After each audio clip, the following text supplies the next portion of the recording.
Good morning, all. Thank you for joining this morning, our webinar. My name is John Studdert, and I'll be your host for the webinar this morning. With me this morning are Ricardo Casanovas from Linke IT, our partner of ours, Gabriel Ramos and Gabriel Serrano from Ourvoris, who will be talking a little bit about their experience as a customer migrating their SAP workloads to AWS. Okay.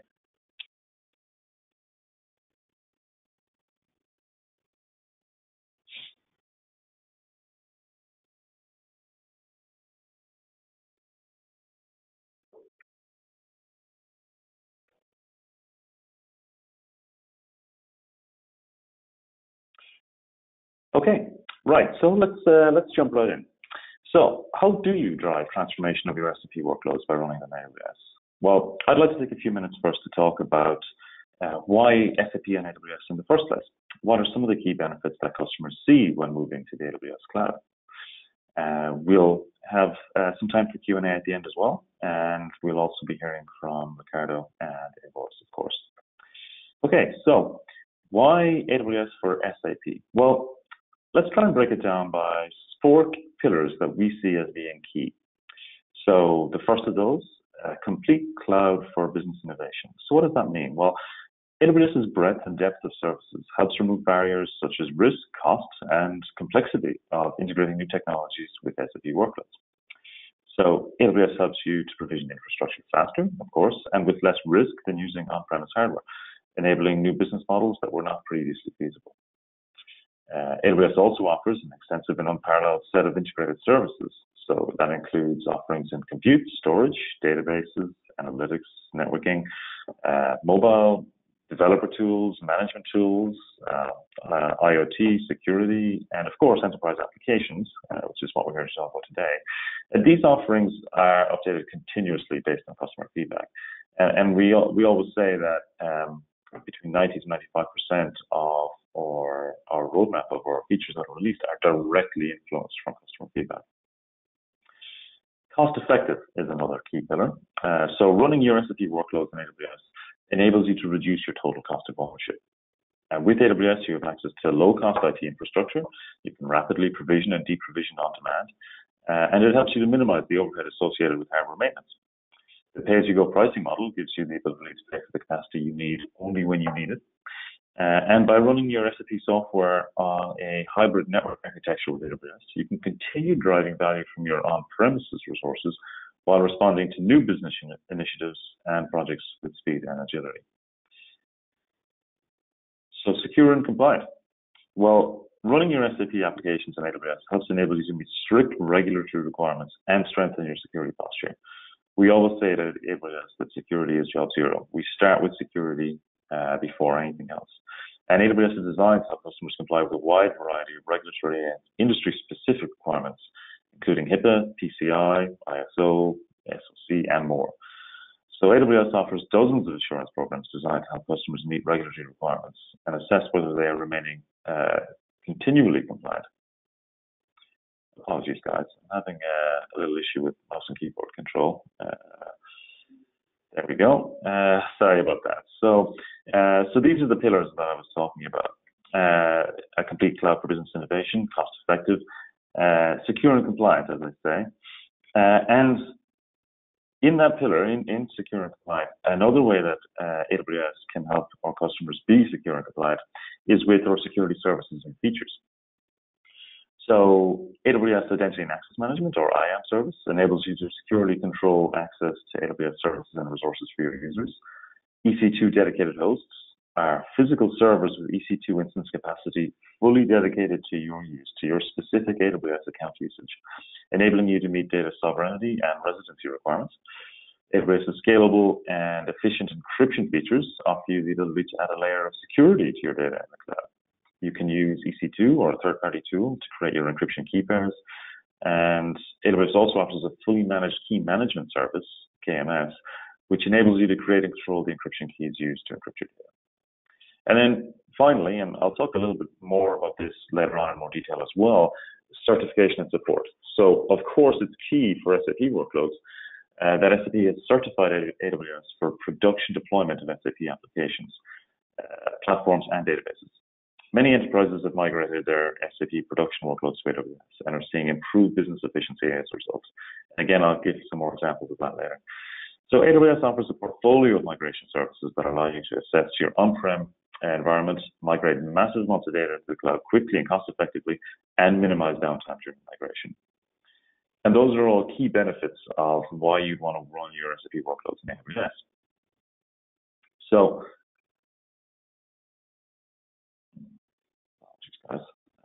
right. So,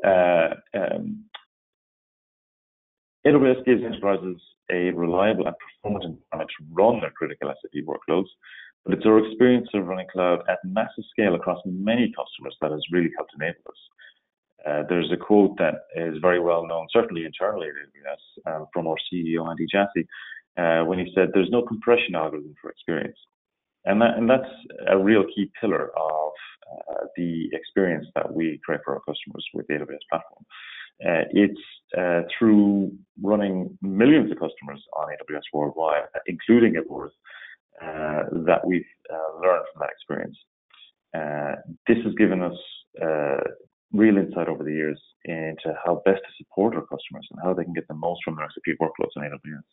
As well as millions of customers globally, there are now thousands of enterprise customers specifically running their SAP workloads on AWS, with hundreds of them running productively. So that includes a growing number of leading enterprises, such as Coca-Cola, General Electric, as well, of course, as Ávoris.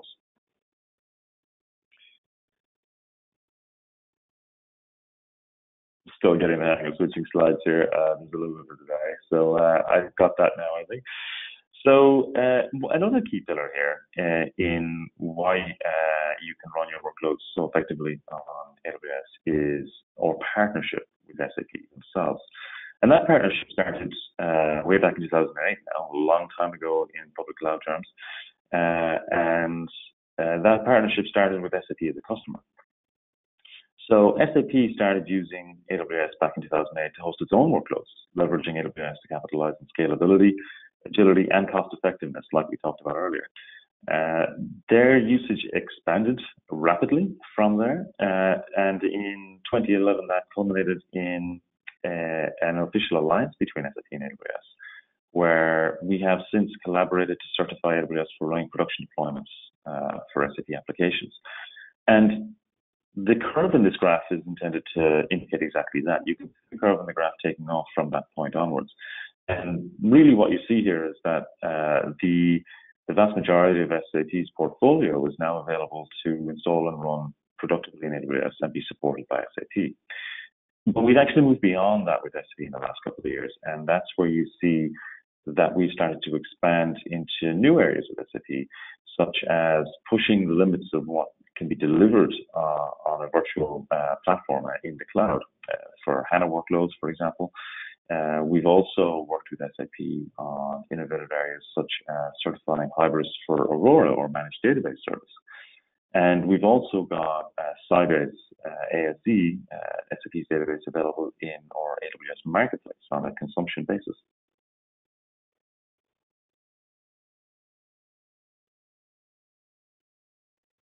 Of course, another key aspect of AWS and why it's a good fit for SAP workloads is the scale. It's the global footprint of AWS, which as of right now consists of 18 regions as well as a local region and 55 availability zones with well over 130 points of presence worldwide. And that doesn't include, of course, the already announced additional 4 regions that are planned to be coming online soon. So this footprint enables you to establish a global presence quickly and without upfront hardware costs. It allows you to operate your SAP applications with global performance and high availability, establish disaster tolerance, and what's really key here as well, in my opinion at least, is that this is a single consistent platform. The services are available right across all regions with consistent APIs. The core services that you use for your SAP workloads are available across all regions. The automation that can be applied globally. You can run your environments through CloudFormation, and you can write your CloudFormation templates in such a way that they can be deployed in any region globally.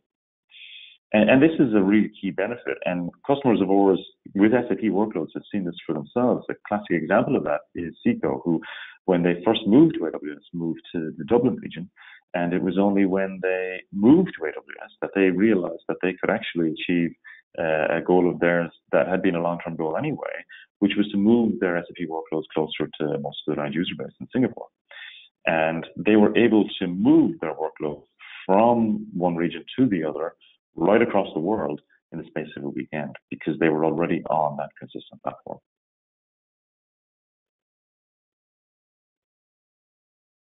Okay, so let's say you're interested in AWS for your SAP workloads. Well, where do you start? Well, there are a whole host of resources available for you from our website, and that includes numerous resources such as white papers covering the whole gamut of classic architecture patterns, high availability, disaster recovery, backup solutions, etc.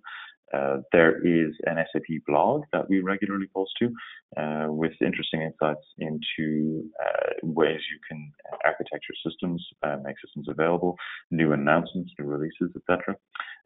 There is an FAQ, pricing estimates available there as well, and more that contain insights to help streamline your migration. So do please check that out. There's some really useful resources there. Another really key resource, of course, is our quick starts. So I briefly mentioned CloudFormation already. CloudFormation is our automation service, as I said, that allows you to deploy infrastructure on demand and treat infrastructure as code. And it's a real key fundamental building block to how you can get best value out of AWS as a platform. Quick starts are pre-configured reference deployments that, based on CloudFormation, that help you more easily implement popular solutions on AWS, in line with our best practices of security, around security and high availability. And we have quick starts available for SAP HANA, Business One, and SAP NetWeaver. And so you can use these to rapidly deploy the base of your SAP environment in a way that's consistent with our best practices. It deploys EBS storage, for example, in a way that matches the reference deployment for HANA to ensure that you get best performance. And it's a great accelerator into getting your SAP workloads up and running on AWS. Another great resource for migrating is our Rapid Migration Test Program, or FAST. So FAST actually came about last year through a close partnership with SAP, where we spent probably the first 6 months of the year working between AWS Professional Services and SAP Professional Services with a host of initial ramp-up customers on trying out a new version of SAP's migration tool, DMO. The FAST program consists of this new version of DMO, along with a set of processes, procedures, and tools to help run a migration test of your SAP applications from any database to SAP HANA. And it allows you to make a number of steps in one jump. You can convert your database to HANA, you can upgrade, you can do a Unicode conversion, all in that one step. And because AWS is your target platform, you can rapidly deploy your landing zone using the quick start. You can understand the actual migration cost, the effort, the real low-level technical details of the actual runbook, the potential risks, any code reconciliation needed, for example, any functional impacts, and the business value, ultimately, of upgrading to SAP HANA on AWS.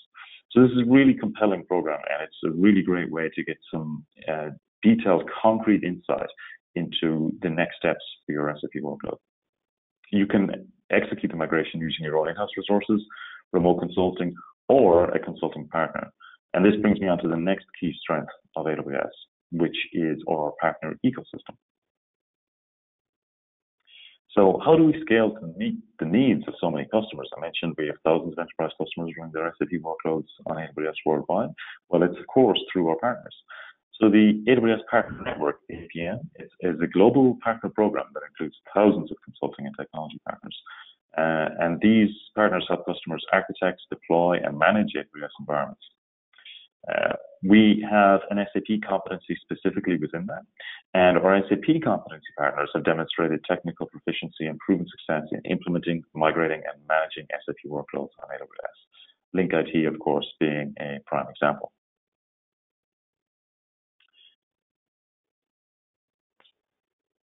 So as well as our partners and our scale and the other factors we mentioned, of course, at the end of the day, these SAP workloads actually run on physical servers on the AWS cloud.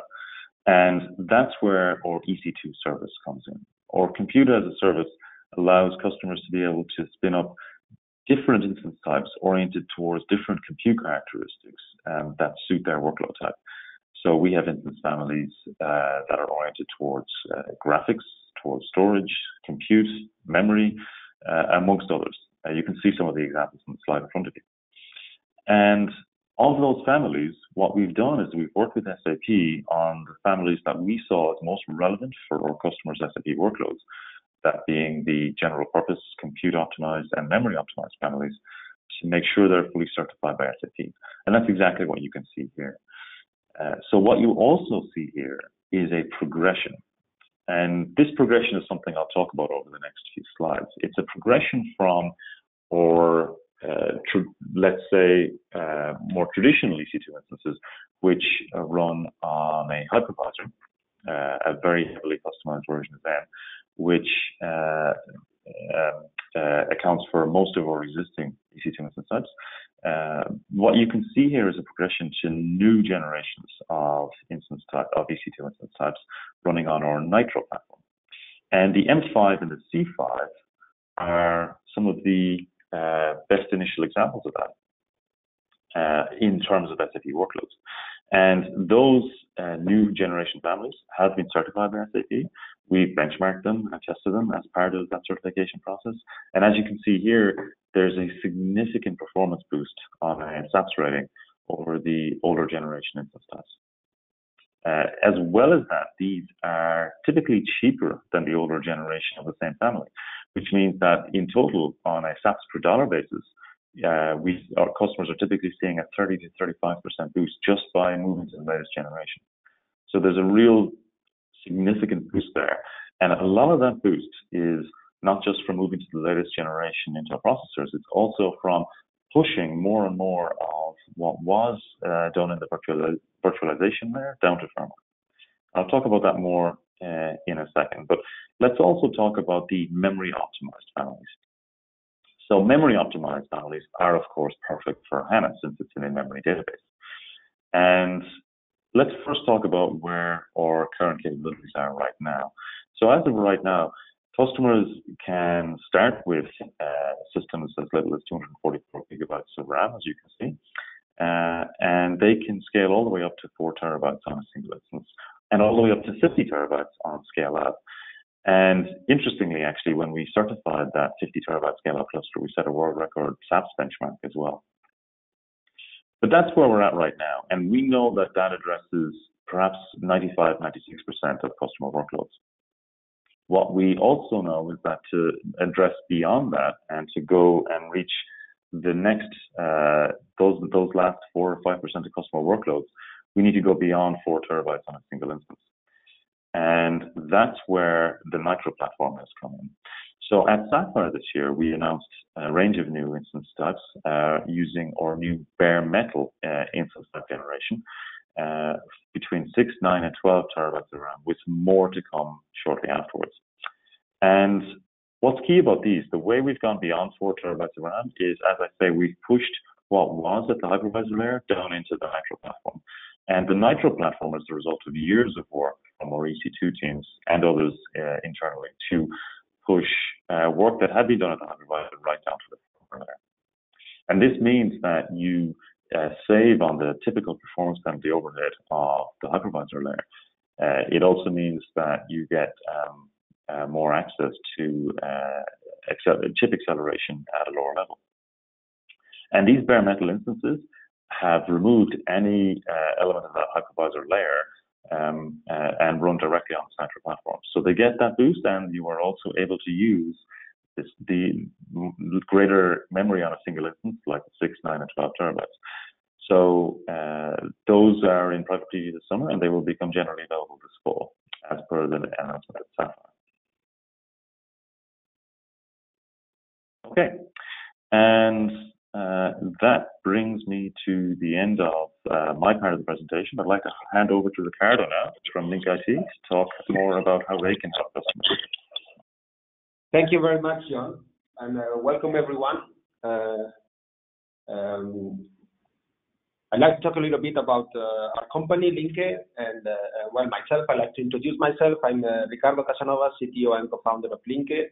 And Linke is a company, an AWS premier partner, based in Spain with headquarters in Barcelona and offices in Madrid, and we serve customers all around EMEA and North America.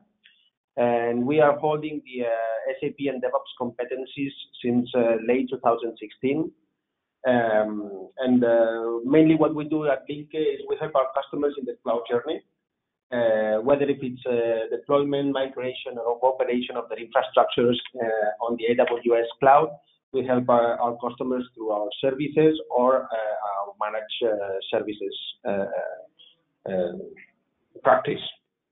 And as well, we have a small suite of products of our own technology that allows SAP systems to improve or enhance their functionalities with the help of AWS services. In terms of numbers, our team has over 100 SAP and AWS certifications, all technical around SAP technology and AWS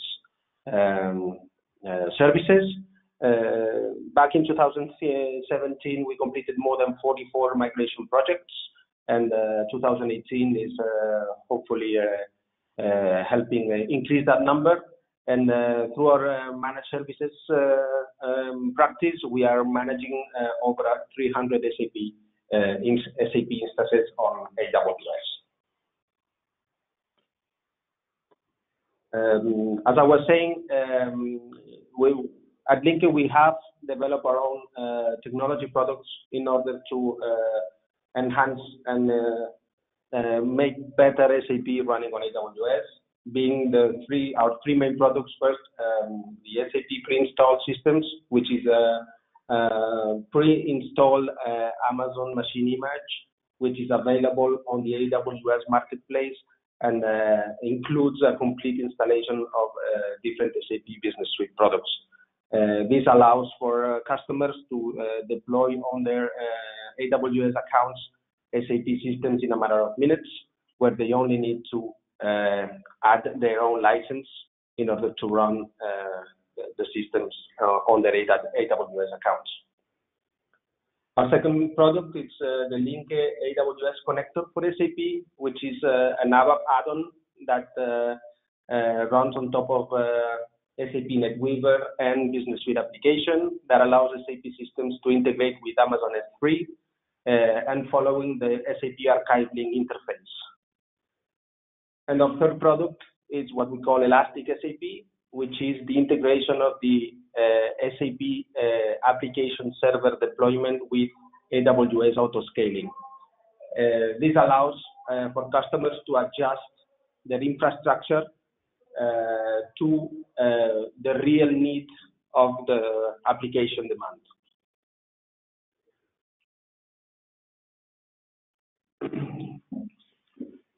What's Linke's value to its customer?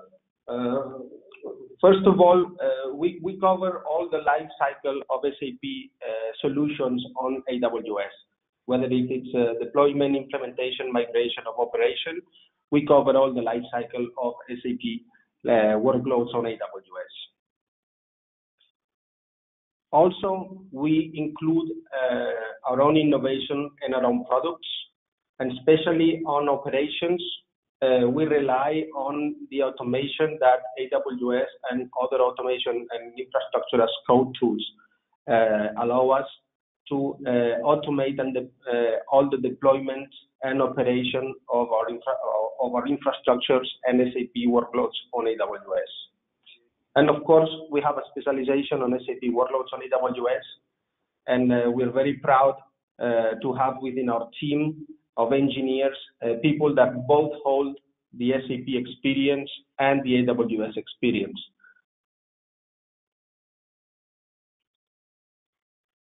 Now, let's get to talk about Ávoris and the use case and the project they perform with us. A little brief introduction about Ávoris. Ávoris, formerly known as Barceló Viajes, is part of the Barceló Hotels Group. It's a leading business on the tourism and travel and tourism services in Spain, including holiday bookings and air travel. Operates 685 travel agencies across Spain, supports 2.3 million travelers per year, employs more than 3,000 workers, and has a turnover of nearly 2 billion euros. So, what was the challenge for Ávoris? Ávoris was facing a rapid growth on their business, and that required that was stressing their current infrastructure for their SAP environments. The business had grown from 300 to 3,000 employees, and their SAP infrastructure was being stressed and was not delivering the performance that the business required. This situation forced Ávoris to consider what to do and how to update their SAP infrastructure, and that's where they consider moving to the cloud their SAP systems. Why AWS? It's important to say that Ávoris was already an AWS customer, and they were running its website and e-commerce workloads on AWS, and therefore they already had the experience and understood the benefits and how AWS worked within their business, and how they could leverage the security features, cost effectiveness, the reliability, scalability, and performance of AWS. So at this point, Ávoris wanted to look for a partner and engage in this project to migrate their SAP workloads to the cloud. Why Linke? Well, first of all, it's important to say that Ávoris had a very tight deadline to complete the migration in 3 months, and this deadline, Linke was able to meet that deadline with a proposed plan, and also Linke was delivering the expertise required both on SAP and AWS in order to engage in this project.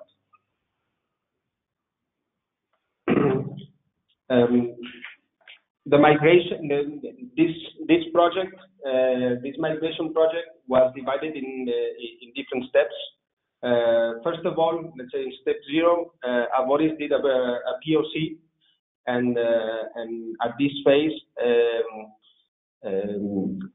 we performed a migration of a single SAP environment in order to prove and validate that AWS was a good fit for Ávoris business requirements. After this proof of concept, the project was divided in 3 phases corresponding to the 3 different SAP landscapes that Ávoris has. Being the first one, the SAP HANA-based systems, where Ávoris had a SAP HANA landscape as database, and on top of that running SAP Hybris, SAP Data Services, and integration with HANA Cloud Integration.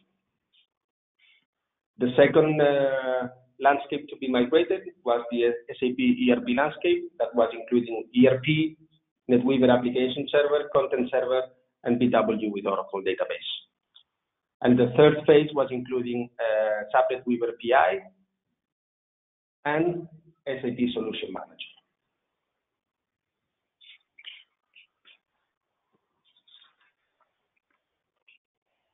So on top of on top of the migration of all these landscapes, the main AWS services that were used were EC2, S3, Route 53 to access DNS, and the AWS VPC to set up all the and isolate all the different landscapes. Additionally, Ávoris implemented the Linke AWS connector for SAP in order to simplify its landscape and remove the existing SAP content server and store all those documents that were residing on the SAP content server directly in S3, therefore reducing the need to manage an additional server and operate that.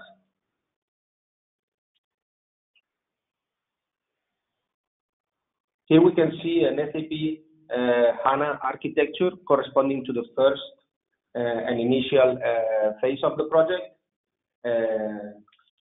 In this phase, as we can see, we deployed within the single VPC 3 different subnets in order to separate the SAP HANA workloads from the SAP web dispatcher, having two of those, one for internal communications and another one for external communications.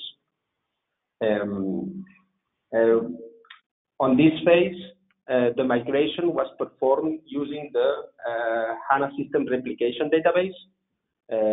This means that we set up a new SAP HANA database on AWS and activated this HANA replication feature in order to transfer data and clone the systems from the source data centers. For the SAP ERP architecture, as well as we did before, deployment this time was done in 2 AZs in order to provide high availability for the ERP production environments. Different subnets were deployed in order to keep database and SAP application layer and SAP web dispatchers in different subnets.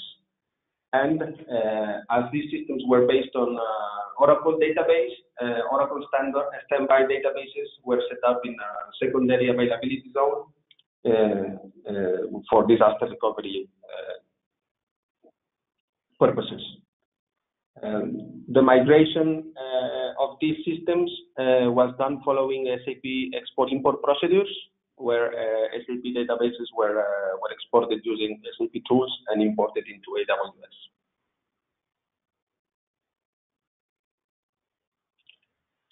So the key benefits of this project, well, first one was the speed.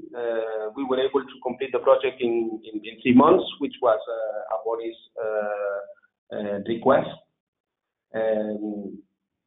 Ávoris also experienced a significant improvement in performance of more than 50%. We have to say on this point that due to the tight timeline of the project, the sizing of the AWS infrastructure was done following a one-to-one relationship in terms of CPU and memory size of the existing on-premises infrastructure. And following this one-to-one approach, once migrated, Ávoris was able to experience a very significant performance boost, which was later adjusted and helped Ávoris even reduce a little more the AWS costs.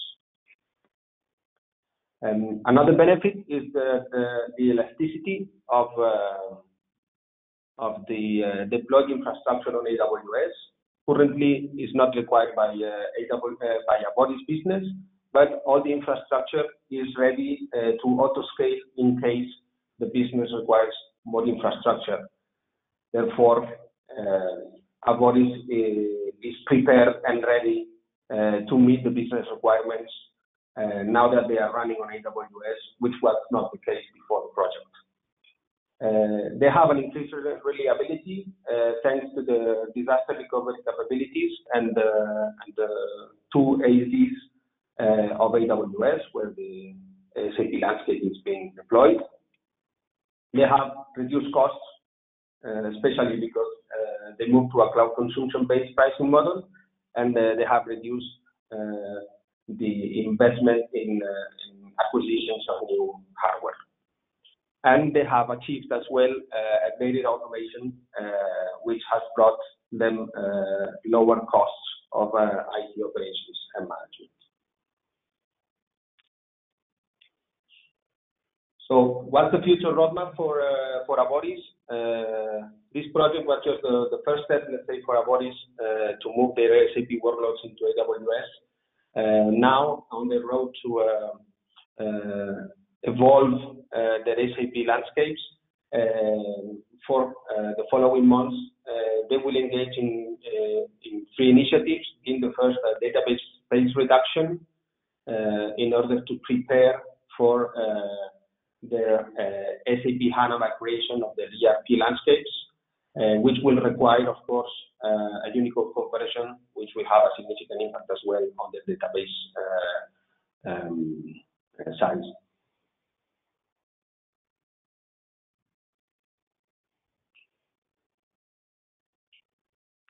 So thank you very much, everyone, for this time. I think we're ready to go over the Q&A now. So John, I lead back to you. Okay, thanks very much, Ricardo. I really appreciate it. It's great to get that insight into the customer experience. Okay, let's start with a question on the Archive Link product, Ricardo. I guess this is to you. And the question is whether the SAP Archive Link to S3 product is SAP certified. Okay. At the moment, short answer is no. It's not yet certified. We are already engaged with the SAP ICC, the certification team, in order to get the AWS connector for SAP to be certified by SAP.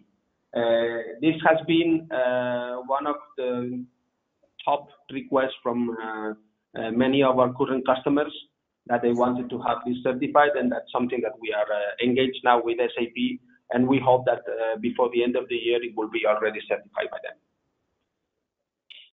Right. Okay, good news. Okay, right. So the next question is around licensing. So when migrating to AWS, were there any additional software licensing costs associated with it? So I guess that question to be best answered, first of all, by the customer, based on your experience.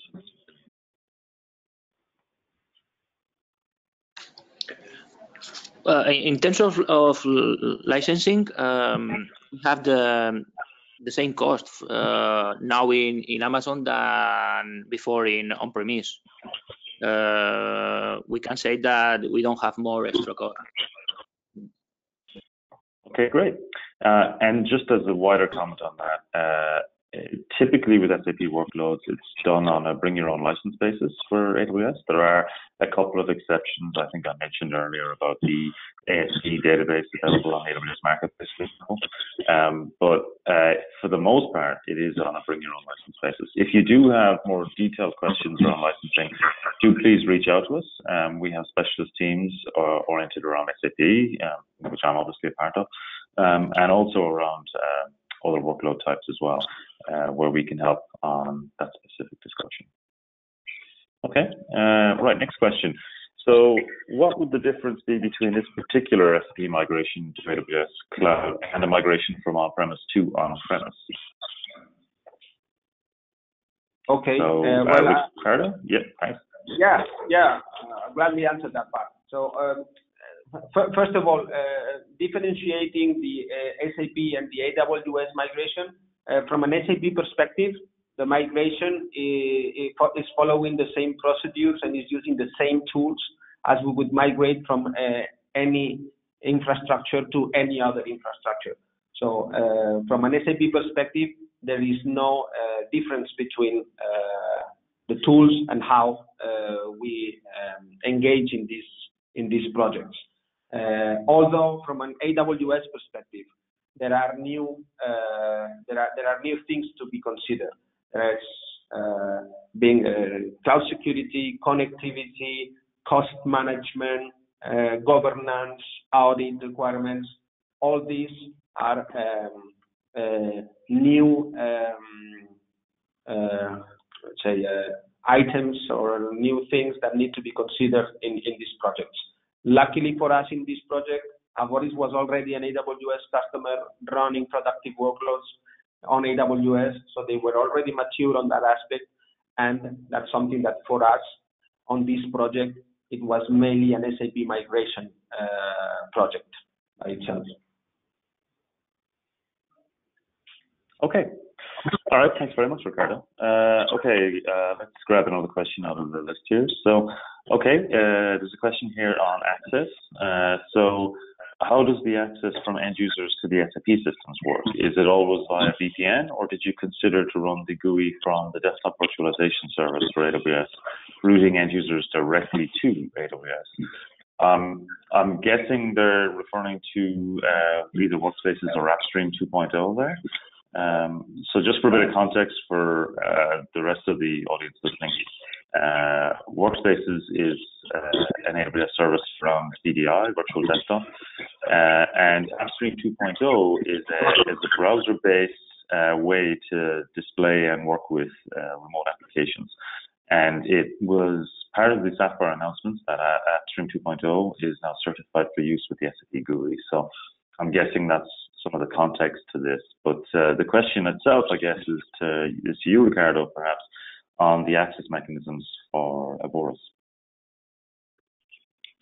Well, in the case of Ávoris, connectivity is done through the corporate VPN between the corporate network and the VPCs deployed on AWS. There was no virtualization service for AWS included as part of the project. But as you just mentioned, Upstream supports SAP GUI deployment and is certified by SAP, and it's a good option to consider. Okay, maybe one for the future. Yeah, it is certainly a very cost-effective option and greatly simplifies the management of remote access for users. So yeah, okay. All right, thanks for the question. Right, let me see. So what's next? So another question here on timelines. So it was highlighted that the overall project was done in 3 months. So the question is, would you be able to provide more details regarding migration times? Yes, the migration time was minimal because we previously did a database replication. For SAP HANA, we use a system replication, and for Oracle, we use Oracle Data Guard. It took only the time to complete the switchover and do a system refresh in order to connect the application server to the updated data. Maybe 1 hour. Only 1 hour. Okay. Okay, great. Thank you. Right, okay. And then perhaps a follow-up to that is a question on cost savings. So once the systems were migrated, how were you able to detect, measure, prove cost savings? Well, only comment that the cost that we have now is the same as we had just by HANA infrastructure in a third party that only supports 12 servers. Now we have more than 50 servers, and this is already a saving for us. Comment that to reduce the cost in non-productive systems are only up in business days and from 7 a.m. to 6 p.m. And this is a reduction for us too.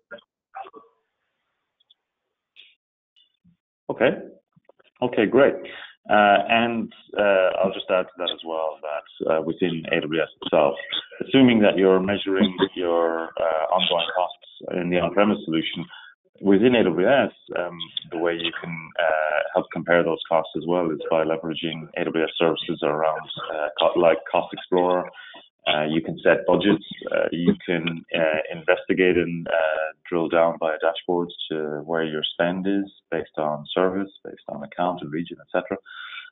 So you can get great levels of insight into exactly where the cost is going.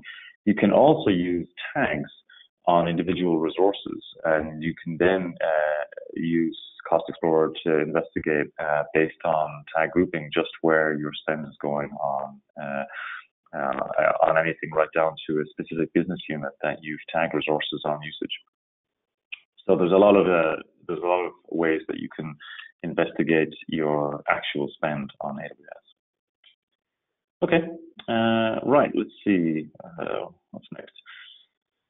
So, what steps or mechanisms have been implemented during and after the migration process to AWS in order to guarantee the security of all systems? Okay, as Ricardo says, we use a typical 3 layers landscape. We isolate the database from the application layer, and we permit external access through the external web dispatcher for only required services. Linke IT also help us writing scripts for the high availability, and we also use multi-availability zones replication to maintain a standby that database.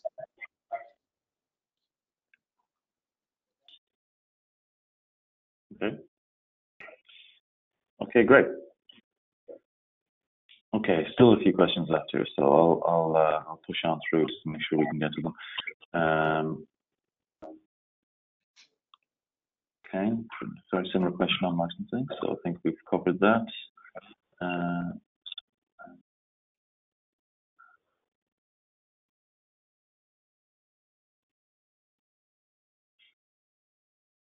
Okay, actually, sorry, yeah, that's it's a similar question again.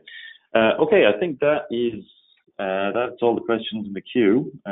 So I guess we can give it a minute to make sure no more questions come in, since we're still within our time. And if there are any other questions, just please drop them into the question panel in your GoToWebinar control panel, and we'll see them pop up here. We'll give it another minute, and then I guess we can close up if there's no more questions.